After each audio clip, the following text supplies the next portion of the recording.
Bonsoir et bienvenue. Vous êtes sur le plateau de Avec Attitude avec votre présentatrice Stéphanie Moïse. Aujourd'hui, c'est encore un énorme plaisir pour moi pour vous présenter ce nouveau numéro. N'oubliez pas qu'on est toujours autour du thème la zone de confort, sauf qu'aujourd'hui, c'est un autre numéro puisque nous allons parler d'une nouvelle zone autour de la zone de confort qui semble être très importante. Donc, c'est la zone d'inconfort. La zone d'inconfort, c'est une zone dans laquelle je suis inconfortable.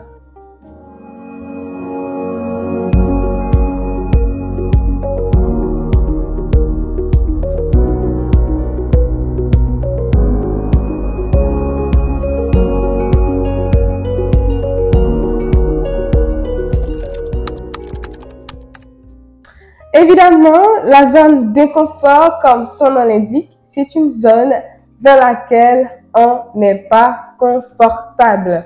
Donc, c'est un état psychologique, c'est une situation, c'est des moments difficiles dans lesquels on n'est pas à l'aise, on n'est pas confortable, on n'est pas heureux. Donc, quand on est confronté, quand on est exposé à des situations difficiles, à des situations nouvelles, à des situations pénibles, on est dans ce qu'on appelle notre zone d'inconfort. Et donc, la zone de confort, est aussi considérée comme la zone d'apprentissage, puisque c'est dans cette zone qu'on apprend à découvrir, en fait, de nouveaux aspects de sa personne, de nouveaux aspects de sa personnalité. Et c'est de cette zone aussi qu'on apprend à pousser nos limites. C'est de cette zone aussi qu'on apprend à voir, en fait, nos capacités, à voir nos forces, notre capacité de résilience et tout. Donc, c'est dans cette zone qu'on apprend à découvrir de nouvelles choses. Non seulement de nouvelles choses, mais qu'on apprend aussi à se découvrir, à se reconnaître et à connaître les nouvelles capacités qu'on n'était pas en fait conscient jusqu'à présent. Donc, quand on parle de la zone de confort, plusieurs approches peuvent être considérées. Donc, pour la première approche, on peut voir la zone de confort comme une zone qui nous permet en fait de booster nos capacités, nos aptitudes, notre force, notre capacité de résilience, etc. Donc, c'est quand on est confronté à une situation pénible, à une situation difficile, et qu'on veut toutefois et qu'on veut essentiellement en sortir, on ne veut pas rester de cette situation, on est à bout, on est fatigué, on ne veut plus faire face à de telles difficultés, donc on apprend à développer de nouvelles aptitudes, de nouvelles capacités qui nous permettront de passer de cette zone d'inconfort à notre zone de confort. Donc là-bas, dans cette approche, on apprend, on développe de new skills qui nous permettront de faire face à cette difficulté.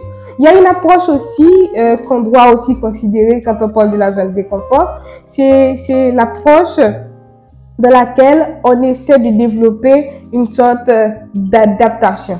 Comme je vous ai dit la dernière fois, le cerveau humain est programmé pour rechercher le plaisir, pour rechercher le confort, pour rechercher le bien. Il y a certaines personnes, quand elles sont confrontées à des situations difficiles, quand elles sont confrontées à des moments pénibles, au lieu de développer de nouvelles capacités et aptitudes pour faire face et sortir de cette situation, ces personnes essaient de développer une sorte de carapace autour de cette situation pour s'adapter. En fait, généralement, ces genres de personnes, ils se disent, bon, c'est normal, en fait, je ne trouve pas que c'est une zone de confort, mais je trouve que c'est une normalité puisque la vie est difficile en soi et puisqu'on doit passer par ces zones, par cette zone d'inconfort, par ces moments difficiles pour arriver là où on doit arriver. Mais cette approche sera remise en question par d'autres personnes.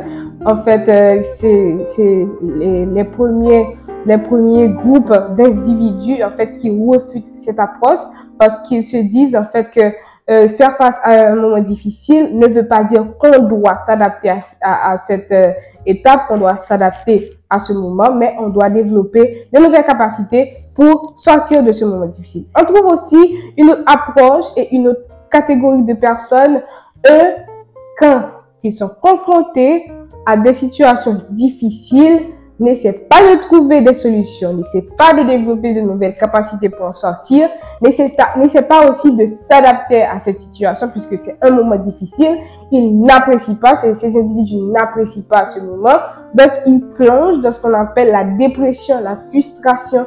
Donc c'est pourquoi en fait on compte aujourd'hui une grosse augmentation de cas de dépression parce qu'on retrouve beaucoup d'individus dans cette zone d'inconfort qui n'essaient pas de développer de nouvelles capacités, qui n'essaient pas de s'adapter à cette zone, mais qui ne font rien en fait, qui sont là et qui se recroquevillent sur leur sort, qui acceptent leur sort sans faire quelque chose. Et ces gens plongent dans la dépression, de la frustration, de la tristesse et parfois se tuent.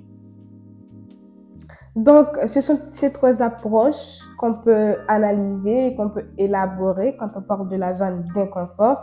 C'est d'abord les gens qui font tout pour en sortir, pour s'en sortir. Ce sont les gens qui se donnent à fond pour développer en fait de nouvelles aptitudes, pour se redécouvrir ou bien pour transformer totalement leur personnalité, leurs habitudes, etc.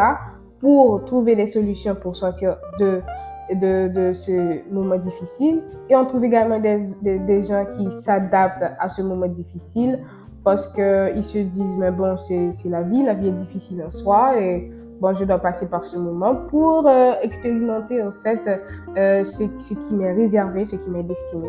Et il y a aussi la dernière catégorie, ce sont des gens qui ne font rien en fait, qui se considèrent comme les victimes du système et qui tombent, qui plongent dans la dépression et dans la frustration.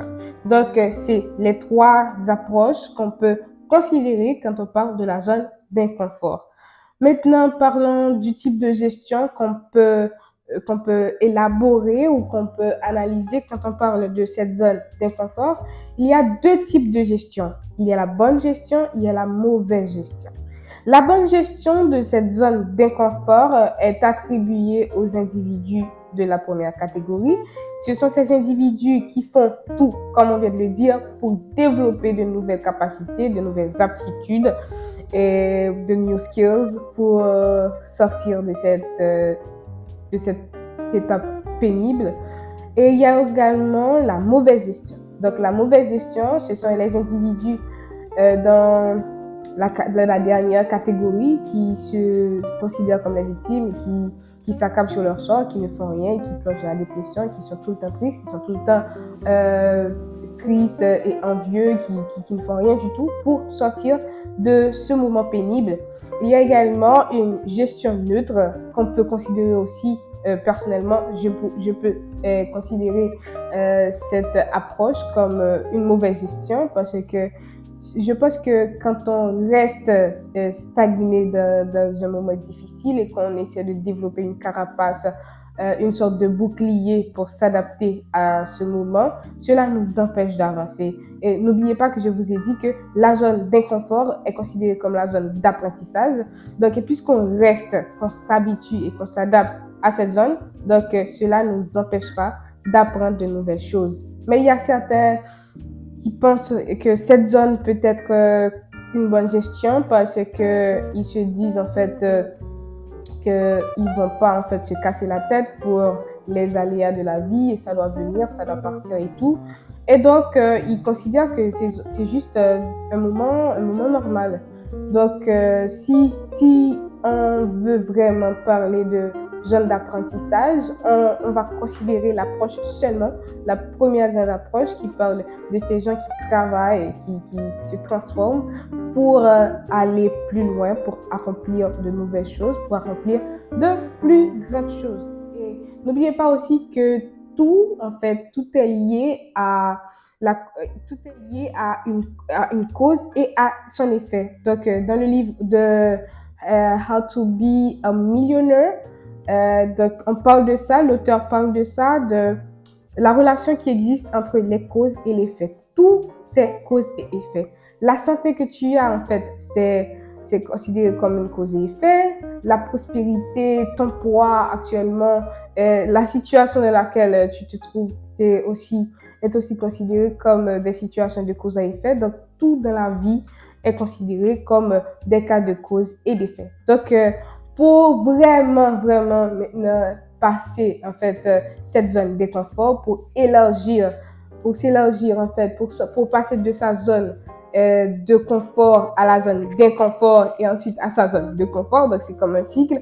On est dans sa zone d'inconfort, il y a une situation difficile qui se présente, on doit en fait développer de nouvelles habitudes, de nouvelles bonnes habitudes pour passer à une nouvelle zone de confort qui va nous changer, qui va nous donner plus de caractère, plus de force et de résilience pour être une nouvelle personne en fait. Donc d'abord, ce qu'il faut faire, il faut être conscient qu'on est confronté à cette situation et qu'on veut bien s'en sortir. Donc si tu n'es pas conscient en fait que tu es confronté à une situation difficile et que tu ne veux pas en sortir, en fait tu vas considérer comme c'est la normalité. Donc, ce qui ne sera pas de ton avantage puisque tu n'apprendras rien, tu n'apprendras rien de nouveau, tu ne sauras pas en fait qui tu es, en fait qui tu peux être, qui tu peux devenir si tu n'essaies pas en fait d'être conscient de cette situation et d'être conscient que tu veux sortir de cette situation. Il y a également aussi la capacité de développer de nouvelles habitudes, de nouvelles bonnes habitudes pour faire face ou pour pallier à cette zone d'inconfort. Donc, d'abord, tu dois être conscient que tu es exposé à une zone d'inconfort, à une situation pénible, et tu dois en fait être conscient aussi que tu veux t'en sortir et développer de bonnes habitudes pour pallier à cette situation. C'est toujours un petit devoir, c'est tout pour aujourd'hui. Donc le petit devoir qu'on va faire après cette vidéo, ce que tu vas faire, c'est d'identifier en fait les moments difficiles auxquels tu es confronté, tu es exposé actuellement, donc ta zone d'inconfort.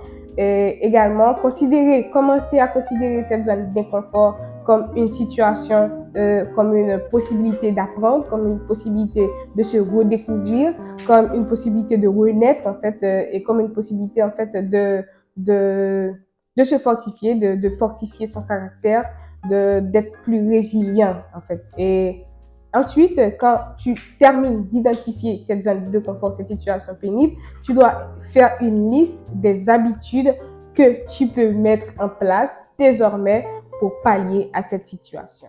La zone de confort, c'est une zone d'apprentissage parce qu'elle nous permet de découvrir de bonnes choses, de grandes choses, d'apprendre de nouvelles choses, d'expérimenter de grandes choses aussi. Également, ça nous permet d'être quelqu'un d'autre, de devenir une meilleure version de soi, de devenir quelqu'un de plus mature quand on parle de situations difficiles et quelqu'un aussi de plus resourcefulness qui a beaucoup plus en fait de solutions quand tu es confronté à une situation pénible. C'était Stéphanie Moïse autour du sujet et autour du numéro zone d'inconfort ou zone d'apprentissage. Au revoir et à la prochaine.